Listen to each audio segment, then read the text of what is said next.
In-school suspension is a program.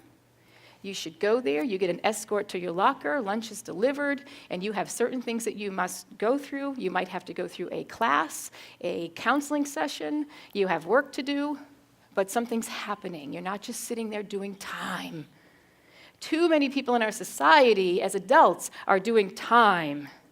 I have a child who knocked off a CVS on his way home from juvenile detention. He did his time for break and entry, and on his way home, he robbed the drugstore. And I asked him, I said, why did you do that? And he said, I needed money. That's what I do. So in all the time that he sat there doing time, no one ever taught him how to solve this problem. So he went right back to the same behavior he did before, because it worked. So now he's back doing time.